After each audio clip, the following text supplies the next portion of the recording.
I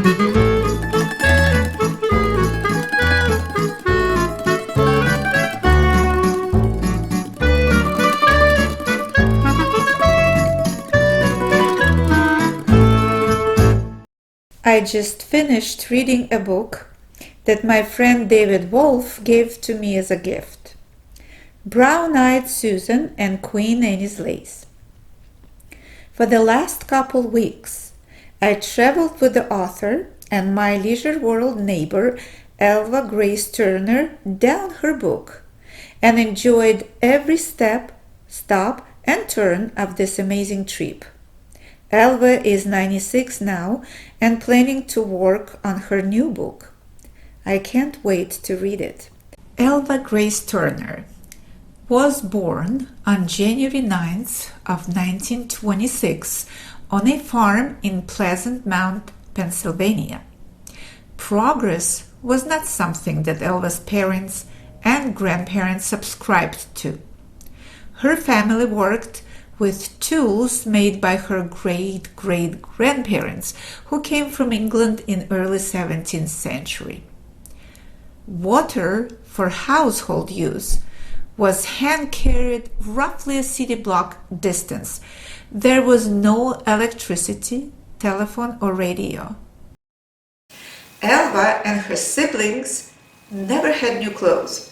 Her mom and grandma fashioned dresses out of the flour sacks, and they were fortunate to have shoes for school. It was the late 30s, and the Great Depression was heavy on the family. All kids were helping with day-to-day chores. Every morning and night, cows must be driven to the pasture. By 9 a.m., the barn must be cleaned, walls sprayed with whitewash, milk equipment must be washed and on the drying rack. They had to feed pigs, chickens, and turkeys. Elva learned how to fish, quilt, harvest, plant, fell trees, cut them to the right size, split ash trees for baseball bats and bowling pins. At 13, she assisted her grandma to deliver her brother.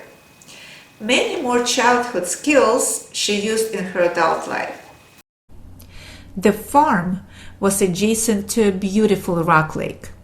The beauty of the lake, the forest, trees, wildflowers and berries, chipmunks and butterflies are part of Elva's character. She learned how to love and appreciate nature. She has this power of nature in her genes. She never finished high school because harvesting of potatoes, corn, pumpkins, and squash took priority over school. Well, she got her college degree, but a bit later, in 1978. She traveled, studied Spanish, learned art, and became an artist. Her strong fascination for poetry as a child tweaked a writer in her. She was, and is, absolutely unstoppable. Elva's book includes her walk through life, work, romance, people she's met, places she's been, and experiences she enjoyed or not. In general, it is her trip while walking backwards. What is the most treasured memory of your childhood? My most treasured memory is probably meeting Charles Lindbergh when I was not quite a year old. And it was very exciting because, and I remember it well because it was shortly after that that the little baby in his house was stolen, kidnapped, they called it. And we got all this information even as kids because my uncle who lived in town got the all the New York papers, and when he had finished reading them, he brought them to us partially for paper for the outhouse, but since we kids were inclined to be readers, we almost everybody was reading the paper. Particularly my brother Stuart, he read everything. He read all my mother's teaching books and everything. And they always said he was like his grandfather. My mother's mother was an avid reader as well. And so I guess that would be my most treasured and important memory. You hand planted the 4 acres of field corn when you were 12, right? It took you and your brothers several days, and it would have been quite a task for an adult. Why did you do it? I wanted a yellow striped swimsuit. We had a beautiful lake, and I had had swimsuits before, but I suppose at 12 years old, I was beginning to think more like a girl, and I thought a yellow striped swimsuit would be very special. I expected it to be something my father would go and buy and bring it to me, and I wanted him to do it because I was planting this corn for him, not for the horses, not for me, but for my father. So the boys were helping, and but I was the one that was planting this corn, and for the sole purpose of getting the yellow bathing suit, yes. yellow striped bathing suit from my father. Well, it took several days. It was a difficult job, and everyone assumed that I would never be able to complete it, but I was determined I was going to do that, and I wouldn't let anyone touch the feeder, the planter. Uh-huh. And so eventually I finished it. But there's more to the story. I had made this legitimate task mine, and my father never followed through. Fortunately, my aunt, who lived in town with uncle who brought all the newspapers, she went shopping and bought me this really cute, I can see it now. I can't wear it now, but I can see it now. And I felt so proud. The kids from the city that would come to the vacant house across from us, they always had new little things, and we never had anything new. So I thought I was really special. Time went on, and then the next year approached, and once again we're ready to go to the lake. It was a beautiful lake. They called it Rock Lake. Rock Lake was a natural lake. We got ready to go to the lake, and I put on my swimsuit again, and my father came out and took a look at me. I don't know what promoted him to do so, but he went back inside and he told my mother, she can't wear that. And so Mom came out and she said, you can't wear that. And I said, why not? It's mine. We had a bunch of swimsuits hanging on. I said, it's mine. And she said, you cannot wear that. I had no idea why I couldn't wear it. But it seems that during the winter, you grew up. Some things had happened. The man upstairs read my book. This is not part of it. Read my book, and he tells everybody, he said, read that book. It's a good book. He said, just wait till you get to the yellow swimsuit. So you couldn't wear it in the year. I couldn't wear it because obviously I'd grown up too much. Yes. Oh, you left your home when you were 15. How did you know that there was a better life in front of you? Well, I don't know how I knew. I guess I just saw the door open and realized I had to take it. By age 16, you had a job at the Fisher Body Division of General Motors. Very, very important one, because this division also was known as the bomber plant, where they were building B-29s during Second World War.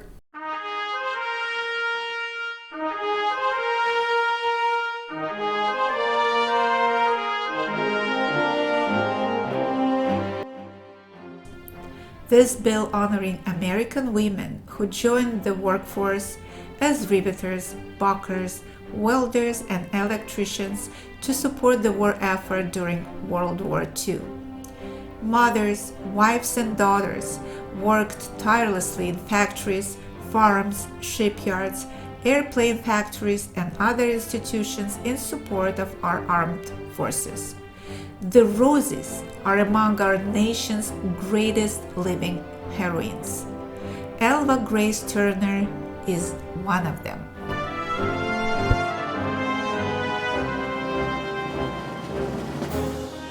You married when you were 17, Yeah. and your marriage didn't work. It didn't work. But the gift from this marriage was your son, Dana. Yeah. And to me, the way you handled his birth and everything with upbringing, to me, it was impossible to raise a child by yourself. And your pride prevented you from seeking any form of welfare. You didn't ask for any help. Yeah. So what was it? The pride that runs in your family, or your special power, I can do anything I want to?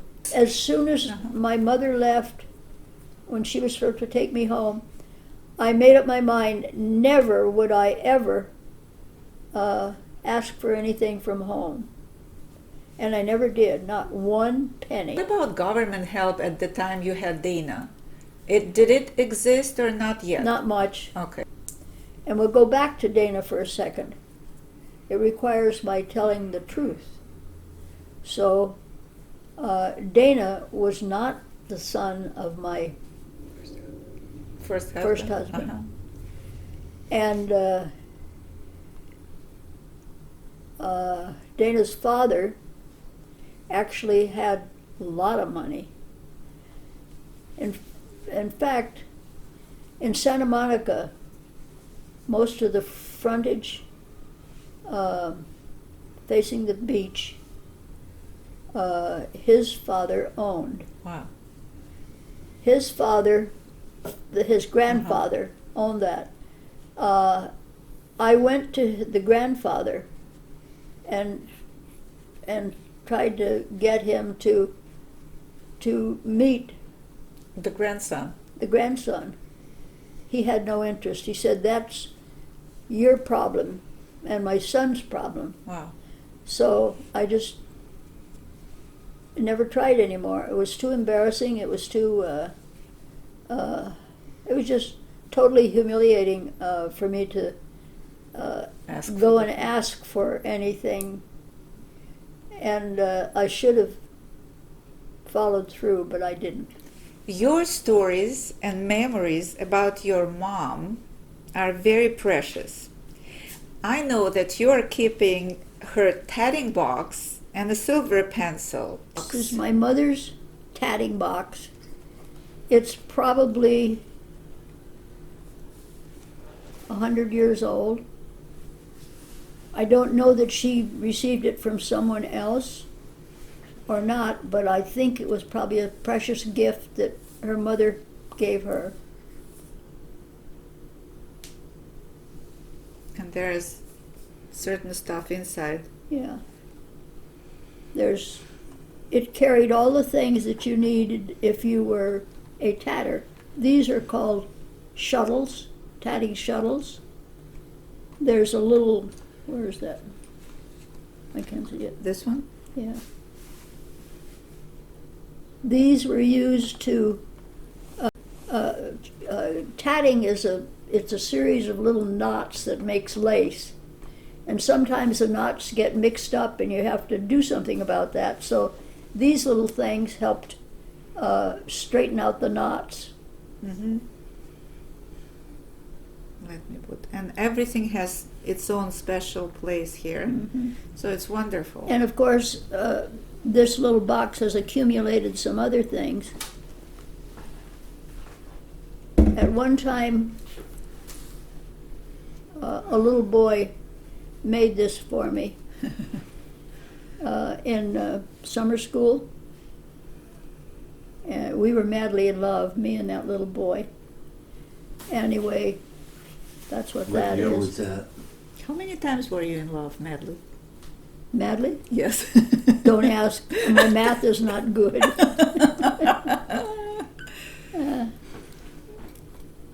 This little knife this little jackknife was my grandfather's jackknife, and I used to beg to be able to have this jackknife, and he'd say, "You'll cut your fingers off." I said, "No, I won't." So then every once in a while he'd let me have it for a while, and I'd make wooden whistles and slingshots. I was more boy than girl, like I told you. I keep things like that. I have a number of things. Those from my mother. I don't know where the silver pen is right now, but it's in the then bag. up here on the wall, that frame on the top. Yes. That frame on the top is the frame from the old clock in our house. Wow. Our old house burned to the ground. And but that's the frame from the clock. I found it when I was rooting through our so-called junkyard, and I dug that out, and then I had somewhere along the line I had managed to rescue my grandfather's watch chain, which I see it. With I remember my grandfather always wore bib overalls. And this is your grandfather? This is my maternal grandfather, which is Bennett, Lester Erastus Bennett. And we were always happy that none of our boys got named Erastus. There is a special connection between you and your past and your mom, for instance. My mother had no life.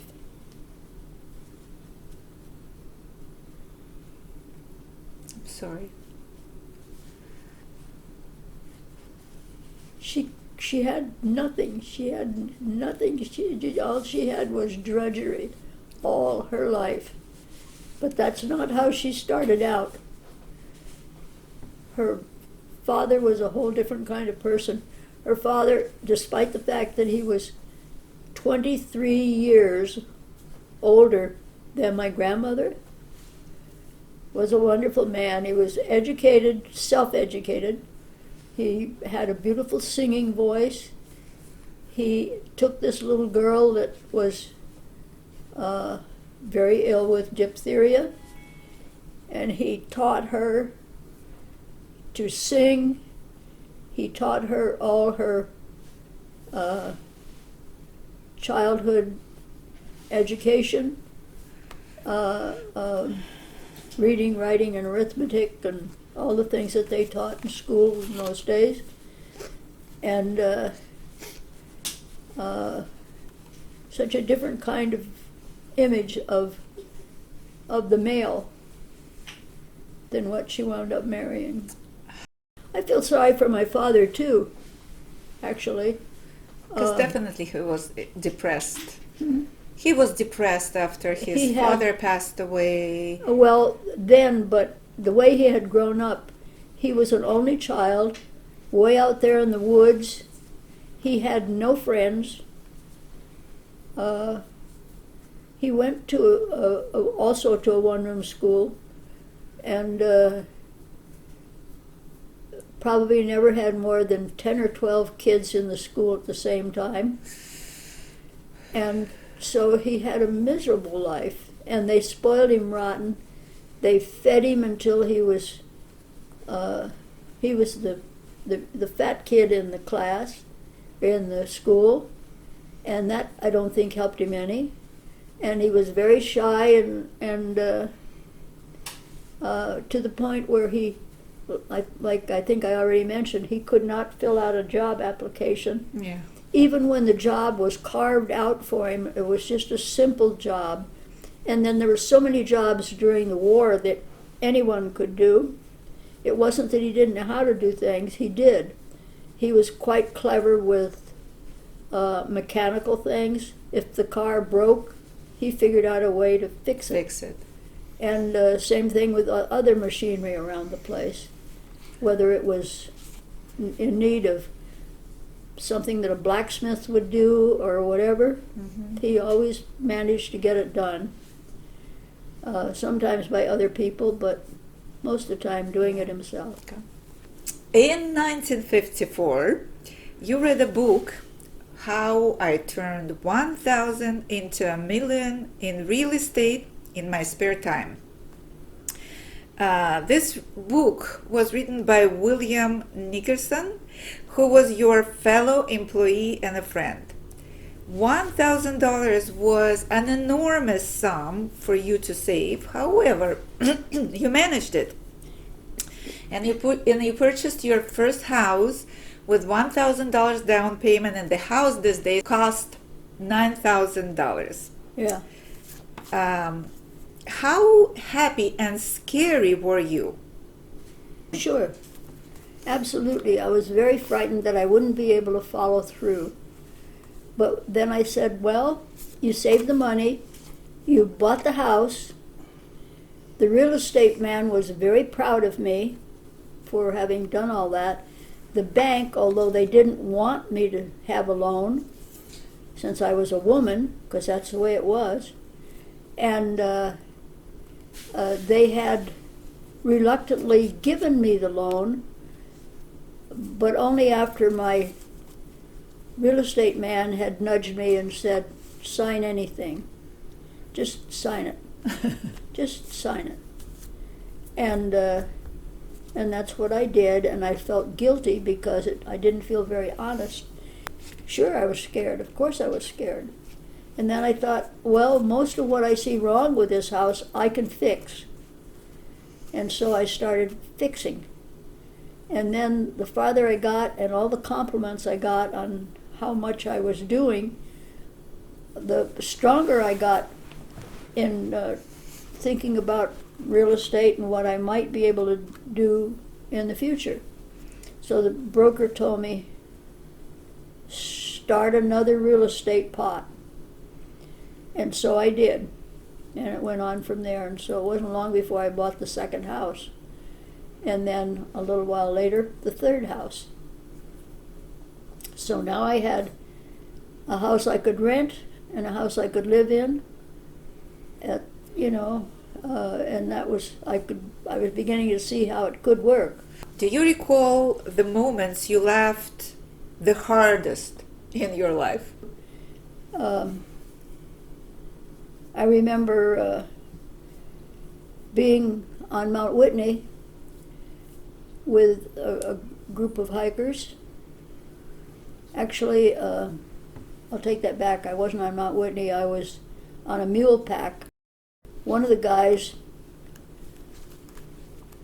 I had never met him before, and he showed up with his backpack and all this gear that you take because we were going to be up there for a week.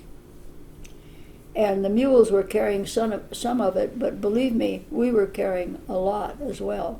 I think my backpack weighed 65 pounds. Wow. Anyhow, on the top of his backpack, he had a toilet seat. And that was funny. Of course. That was giggly funny. Well, it seems that, I kept thinking, what is the matter with that man? Is he crazy or what? At any rate, when we got there, the first thing he did was light out into one section of the woods and find a kind of a secret place. And that toilet seat had legs on it. And he made a place for the girls. A toilet seat where they could actually sit down on a toilet seat to go to the bathroom. Wow. And it seems that that's the way he always did it. If he was with a trip that had girls, that was his wonderful thing to do. But we all thought it was pretty darn funny. Wow. Anyhow, I think probably that was the funniest thing I ever saw happen. I like your phrase, acts of kindness are like a tattoo on the brain. And I know that you help a lot throughout your life, but a lot of people helped you as well. People who were close to you, family, friends, but totally strangers helped you as well. Oh, So absolutely. you might have a lot of tattoos, and then your tattoos on somebody. I do have a brains. lot of tattoos of people who helped me, absolutely. A lot of tattoos on my brain. I wanted to ask you, how old were you on this picture? And I know that there is a special story about this photograph. You told me when we met first time. I was 24. You wanted to know why Yes. that picture. Yes, Okay. absolutely. The only reason for that picture was my little boy was being cared for by my foster mother and father. And she told me she wanted a good picture of me. And at that time, I was in Reno, Nevada, on my job. And my little brother and Dana were with me. And I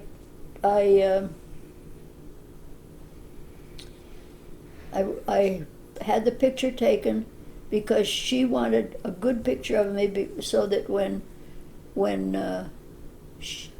Dana came back to Cleveland, that every time when he went to bed, he would say goodnight to Mama. Oh, you definitely had an exciting and adventurous life.